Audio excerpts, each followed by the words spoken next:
नमस्कार साथियों, मैं उम्मीद करता हूं कि आप लोग कल वाला लेक्चर देखे होंगे और वहां से बातों को समझे होंगे। आगे बढ़ते हैं। आज का टॉपिक है हमारा nominal stress and true stress.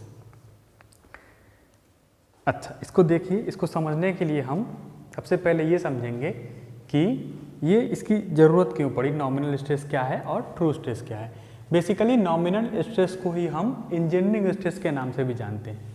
और ट्रू स्ट्रेस क्या होता है कि एट इंस्टेंट टाइम, किसी एक इंस्टेंट टाइम मतलब ऑन द स्पॉट अगर हम चेक कर रहे हैं कि वहाँ पे क्या हमारा स्ट्रेस और स्ट्रेन का कर्व या ग्राफ बनेगा, उसको हम बोलेंगे ट्रू स्ट्रेस स्ट्रेन कर्व।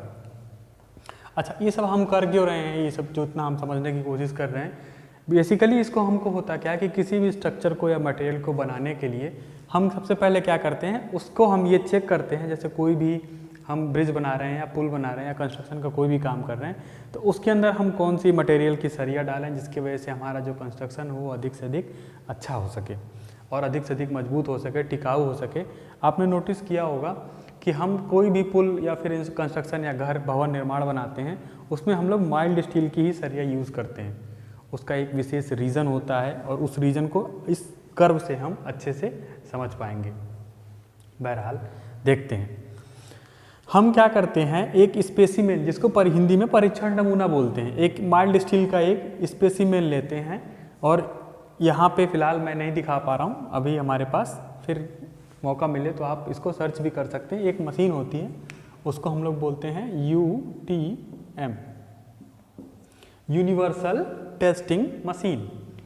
अच्छा, इस यूनिवर्सल टेस्टिंग मशीन की खास क्या बात होती है, इसमें हम ढेर सारे टेस्ट कर सकते हैं, टेंसाइल टेस्ट, कंप्रेशन टेस्ट और भी बहुत सारे टेस्ट होते हैं जो कि समय आने पर आपको बताया जाएगा जब इसका सही समय होगा। फिलहाल इसको छोड़ते हैं।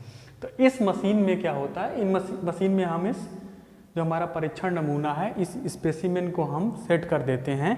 और उसके बाद हम क्या करते हैं कि हम हाइड्रोलिक प्रेस या हाइड्रोलिक प्रेशर के द्वारा इस दो जबड़े होते हैं, थोड़ा सा एक ओवरव्यू में बना दे रहा हूँ, आप समझ सकते हैं।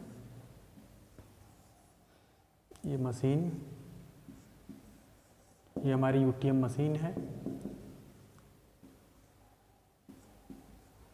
इस मशीन में हम अपने स्पेसिमेन को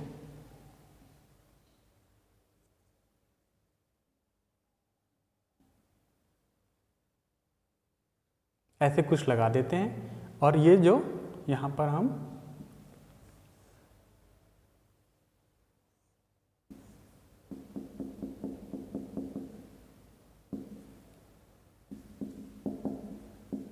हाइड्रोलिक प्रेशर लिख रहा हूँ मैं ताकि आप समझ सकें।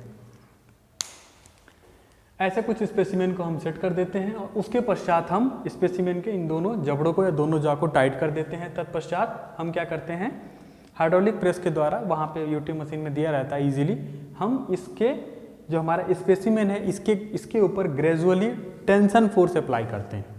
अच्छा, वो टेंशन फोर्स क्यों करते हैं, क्योंकि हम बेसिकली इस परीक्षण नमूने का या फिर इस स्पेसिमेन के ऊपर हम ये देखना चाहते हैं कि ये नमूना किस या फिर ये जो स्पेसिमेन है कितना फोर्स सह सकता है।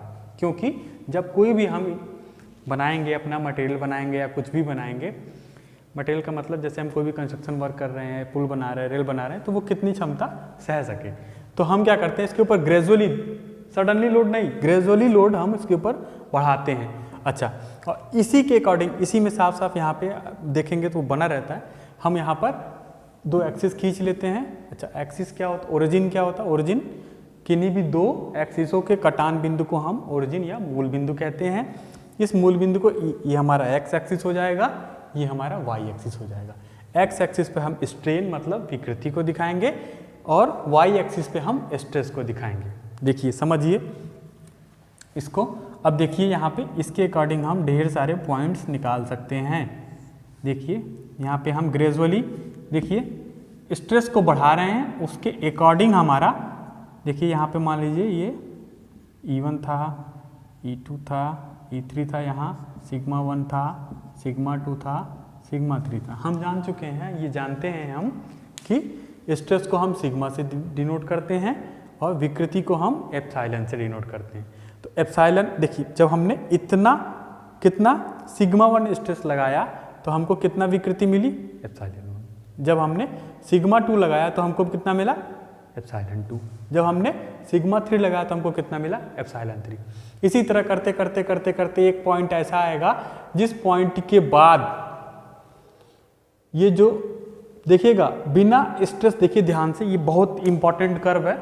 इस कर्व को देखिएगा, मान लीजिए ये हमारा जो पॉइंट हम बढ़ते चले गए, ये पॉइंट हमें मिला सी पॉइंट। सी पॉइंट के बाद अचानक ग्राफ हमारा नीचे आ गया, समझिए। इस सी पॉइंट को बोलते हैं हम लोग अपर यील्ड पॉइंट। क्या बोलते हैं, अपर यील्ड पॉइंट, हिंदी में उच्च पराभव बिंदु।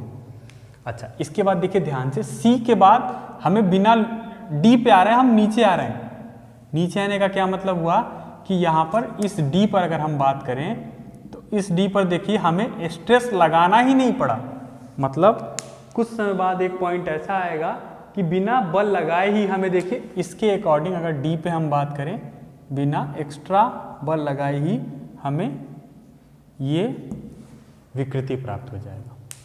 तो जिस पॉइंट के बाद हमें बिना बल लगाए विकृति मिलेगी वो पॉइंट कहलाएगा अपर यील्ड पॉइंट, और जिस पॉइंट पे जाके ये रुक जाएगा उस पॉइंट को बोलेंगे हम लोग लोअर यील्ड पॉइंट। अच्छा, समझ गए होंगे आप लोग। हिंदी में उच्च पराभव बिंदु और निम्न पराभव बिंदु। ए क्या हो गया, ए होता है प्रोपोर्शनैलिटी लिमिट। हुक्स लॉ देखिए यहीं तक काम करता है, कहाँ तक, यहाँ से ओ से ए तक। प्रोपोर्शनैलिटी लिमिट का मतलब होता है समानुपातिक सीमा। अच्छा, ए से बी कौन सा पॉइंट है, बी पॉइंट को बोलते हैं हम लोग इलास्टिक लिमिट। क्या बोलते हैं, इलास्टिक लिमिट। हिंदी में इसको बोलते हैं, बोलिए, थोड़ा सा जोर लगाइए दिमाग पे, क्या बोलते हैं इसको, प्रत्यास्थता सीमा। क्या बोलते हैं, प्रत्यास्थता सीमा। सी बता दिया हमने आपको क्या है, अपर यील्ड पॉइंट, और डी क्या है, लोअर यील्ड पॉइंट। अच्छा, इसके बाद देखिए यहाँ पे देखिए, आप ध्यान दीजिए, दो कलर के ग्राफ बने हुए हैं, एक रेड कलर का और एक ग्रीन कलर का।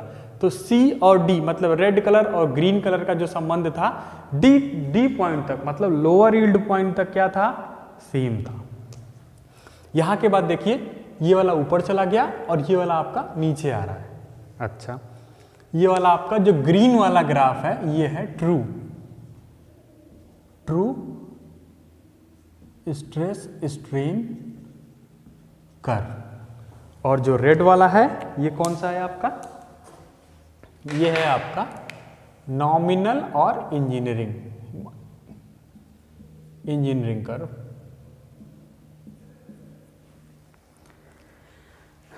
अच्छा, थोड़ा सा समझ लेते हैं। देखिए नॉमिनल और engineering stress strain diagram. Nominal का मतलब ये हुआ, अब थोड़ा सा समझिए, जब हम इस यूटीएम मशीन में इस स्पेसिमेन को रख के हम टेंसाइल फोर्स लगा रहे होंगे तो ये दोनों जबड़े हमारे ऊपर की तरफ जा रहे होंगे। जब ऊपर की तरफ जाएंगे तो ये क्या होगा, ये स्पेसिमेन पतला होगा। समझिएगा, ये बहुत इंपॉर्टेंट पॉइंट है।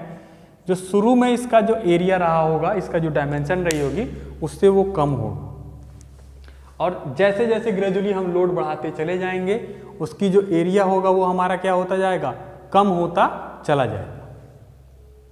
आई होप समझ पा रहे होंगे आप ये बात पूरी तरह से।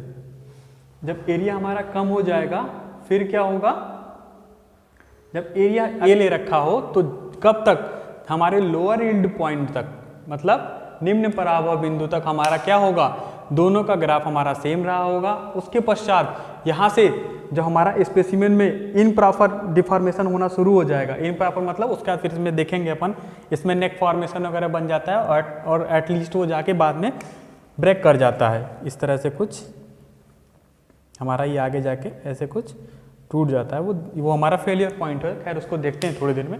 फिर क्या होगा हमारा यहाँ पे, तो ये वाला हो जाएगा इंस्टेंटेनियसली, मतलब किसी एक पर्टिकुलर टाइम पे हमारा क्या होगा, जब हम ग्राफ खींचेंगे तो वो हो जाएगा हमारा true stress strain diagram. Instantaneous का क्या मतलब होता है, तात्क्षणिक, मतलब किसी एक विशेष टाइम पे अगर हम उस ग्राफ को खींचेंगे तो हमारा ग्रीन वाला मिलेगा। अदरवाइज हम ये मान के चलें कि हमारा जो डायमीटर है वो चेंज नहीं हो रहा है जब हम ग्रेजुअल लोड अप्लाई कर रहे हैं इसके ऊपर। लास्ट टाइम मैंने बोल दिया था कि दोनों जबड़े ऊपर जाएंगे, नहीं, एक जबड़ा इसमें ऊपर जाएगा और एक जबड़ा हमारा नीचे जाएगा, तभी तो इसके ऊपर टेंशन का फोर्स लगेगा। इसको थोड़ा करेक्ट कर लीजिएगा। आगे देखते हैं अपन। अब क्या होगा, ट्रू स्ट्रेस में क्या हो जाएगा, इफ द कर्व जो बेस्ड होगा, इफ हमारा किस पे होगा, स्ट्रेस एंड स्ट्रेन जो कि मेजर हम करेंगे इंस्टेंटेनियसली या फिर ताक्षणिक वेग से जब हम निकालेंगे तो हमारा ग्रीन वाला ग्राफ हमारा मिल जाएगा। ये तो हो गया हमारा कौन सा, स्ट्रेस स्ट्रेन कर्व हो गया for nominal stress strain and true. आगे इसको अगर हम क्या कर रहे हैं, इसको बढ़ाते ही जा रहे हैं ग्रेजुअली। देखिए यहाँ पे अगर आप ध्यान दे रहे होंगे तो ये देखिए ये कर्व में हम स्ट्रेस की वैल्यू को लगातार बढ़ाते ही जा रहे हैं, बढ़ाते जा रहे हैं। अच्छा, एक पॉइंट लास्ट पॉइंट आता है एफ, फिर भी अगर हम इसको क्या करेंगे, बढ़ाते जाएंगे तो लास्ट में हमारा क्या हो जाएगा, हमारा स्पेसिमेन नेक फॉर्मेशन हो जाएगा यहाँ पे, और नेक फॉर्मेशन होने के बाद ये हमारा स्पेसिमेन टूट जाएगा। ठीक है, इसको बोलते हैं ultimate stress point. Ultimate stress point का मतलब क्या होता है कि जितना इसकी मैक्सिमम क्षमता है सहने की। अच्छा, यहाँ पे हमको क्या समझने को मिला, देखिए ध्यान से, हम किसी भी कंस्ट्रक्शन में माइल्ड स्टील का उपयोग क्यों करते हैं, इसका रीजन सबसे बड़ा ये है कि कोई भी माइल्ड स्टील टूटने के पहले हमें यहाँ पे यील्डिंग देता है। समझिएगा क्या देता है, YIELD, हिंदी में क्या बोलते हैं, पराभव। हमें पराभव, अर्थात कोई भी बिल्डिंग होगा, पुल होगा, छत होगी, टूटने के पहले क्या होगी, वो यील्ड कर जाएगी, मतलब वो टेढ़ी हो जाएगी, अपने शेप से चेंज हो जाएगी। जब अपन बाद में एक कॉलम स्ट्रट एक चैप्टर पढ़ेंगे, अगर अचानक से इस पर कोई लोडिंग हो जाए तो जो हमारा पिलर या इसको कॉलम बोलते हैं सीधा था, वो इस शेप में या फिर थोड़ा सा तिरछा हो जाएगा, मतलब यील्ड हो जाएगा।